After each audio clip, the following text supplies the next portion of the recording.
اصل میں بڑی امپورٹنٹ بات یہ ہے کہ ہم فوکس رہیں. ہم ایک میسج لے کر اپنا بزنس اپنے فیملی کو چھوڑ کر یہاں ایک ہفتے کے لیے آئے ہیں.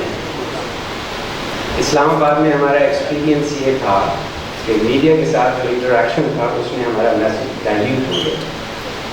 So today I would not like that کہ ہمارا میسج جو ہے ڈائلیوٹ ہو جائے. آئی وانٹ ٹو فوکس کہ جس چیز کا آئیڈیا ہمارے ذہن میں آیا ہے. تو میں بریف یہ جو موومنٹ ہے یہ ابھی اپنی انفینسی میں ہے. بلکہ انفینسی تو انفینٹ کہتے ہیں 1 سال کے بچے کو. اس موومنٹ کی جو ایج ہے وہ 25 days ہے. 22 تک تو پاکستان میں یہ لفظ ٹھیک تھا، ہیومن رائٹس، اور 2023 سے ہیومن تو ہیں مگر رائٹس نہیں ہیں. I have a practice of 20 years. I enjoyed a multiple posts of bars as well. Right now I'm acting president as well. مگر میں آپ کے سامنے سب کے سامنے کہتا ہوں کہ جو اس سال دھجیاں بکھیری گئی ہیں کبھی ہسٹری میں نہ اس کی مثال ملی ہے نہ آئندہ ملے. Your presence somewhere is no offense. Either you are standing anywhere in Lahore, your affiliation with any political party. ہم lawyers ہیں, ہمیں کوئی ایشو نہیں ہوتا. میری آپ کے already بھی speeches دیکھیں. Your affiliation with any political party, your posts on social media, this is no offense. مگر جو ہم کر رہے ہیں، میں یہی کہتا ہوں کہ بنگلہ دیش ایک دن میں نہیں بنا تھا. There is a long history کہ مکی بانی سے شروع ہوا یا اس طرح سے ہم نے مختلف معاملات میں اس میں دیکھا. آج ہم جو کر رہے ہیں اس کے ایفیکٹس آنے ہی آنے ہیں. میں خود جانتا ہوں کہ جن کے گھروں کو جا کے پولیس نے 100 پولیس والے، although the police guys are cats for these days. وَحْلُلْ عُقْدَةً مِّن لِّسَانِي يَفْقَهُوا قَوْلِي. صدق اللہ العظیم.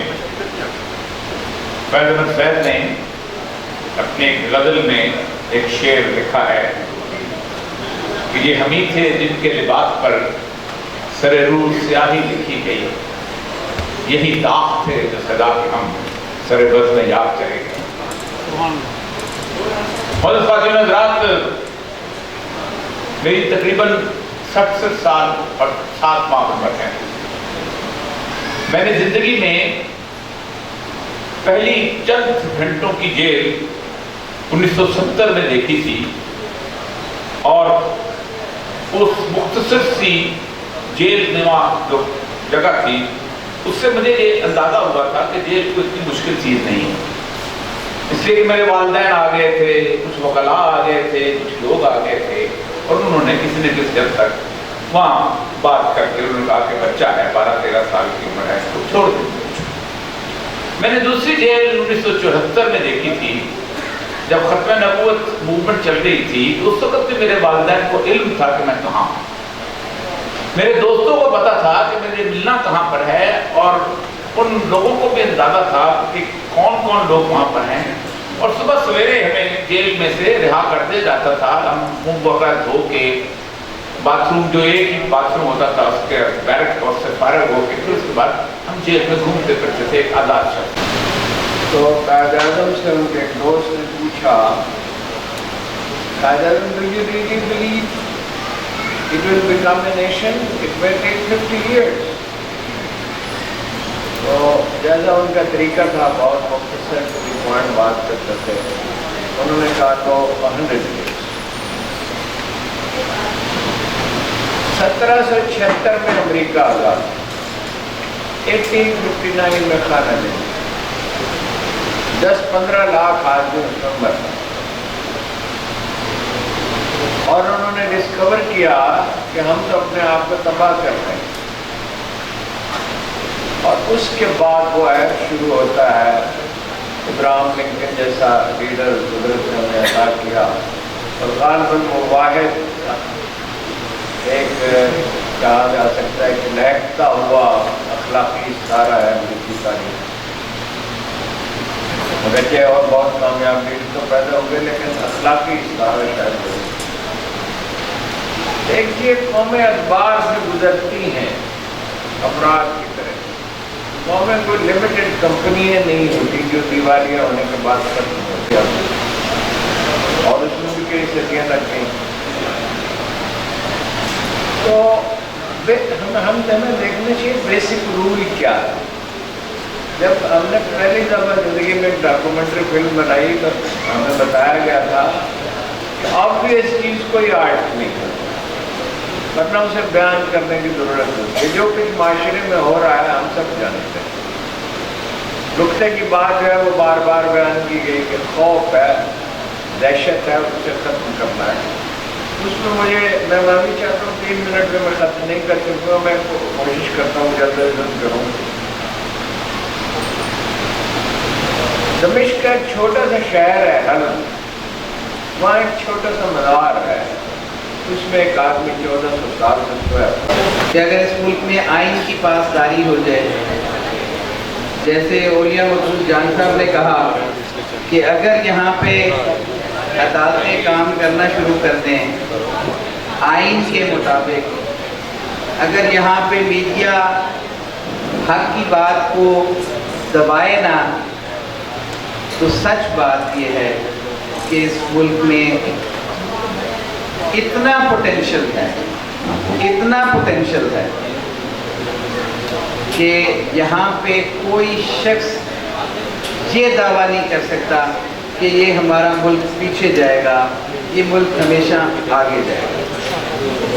سچی بات یہ ہے کہ میں اولیاء مقبول جان صاحب کی ان تینوں باتوں پہ ایگری کرتا ہوں کہ اگر بیوروکریسی اپنی ڈائریکشن اسٹیچوٹ کے مطابق لے جائے، جو ان کے لاز ہیں اس کے مطابق کام کرنا شروع کر دے، اگر عدالتیں اپنے اوتھ کی پاسداری کریں، اپنے قانون اور آئین کے مطابق فیصلے دیں، اور اگر ایگزیکٹو اس پہ امپلیمنٹ کر دے جس کے اوتھ انہوں نے بھی لیے ہوئے ہیں۔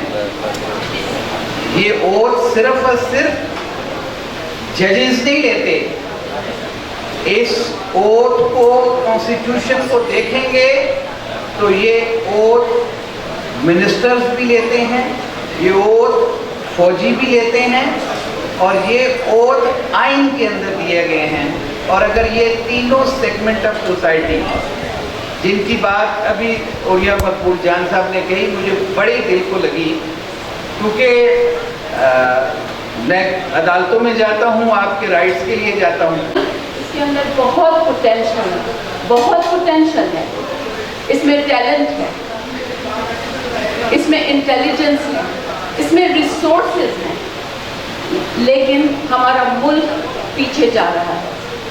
تو ہمیں یہ سوال ہم نے باہر سے کیا، آپ نے یہاں بیٹھ کے کیا۔ جب ہم سب ایک ساتھ سوال کریں گے اور اس سوال کا ایک ساتھ جواب ڈھونڈنے کی کوشش کریں گے تو انشاءاللہ ہمیں اس سوال کا جواب مل جائے گا۔ ہم باہر سے آپ کو صرف یہ بتانے آئے ہیں کہ ہم کنسرنڈ ہیں، ہم کنسرنڈ ہیں آپ کے لیے، اور آپ کنسرنڈ ہیں اپنے لیے۔ ہم صرف یونائٹ ہونے کی دیر ہے۔ ہم وہاں جا کر ان تمام پاکستانیوں کو یونائٹ کریں گے۔ ہم آپ کے لیے بھی یہ امید رکھتے ہیں کہ آپ اپنے آپ کو یونائٹ کریں، اور ہمارا وقت بدلنے والا ہے، پاکستان کا وقت آ چکا ہے۔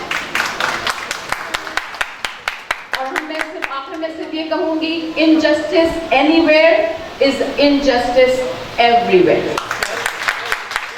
اور آپ صحافی، یہ آخری التجا کہ عمران ریاض خان کے لیے آپ اٹھ جائیں اور ہمیں پراؤڈ کریں اپنے ایفرٹ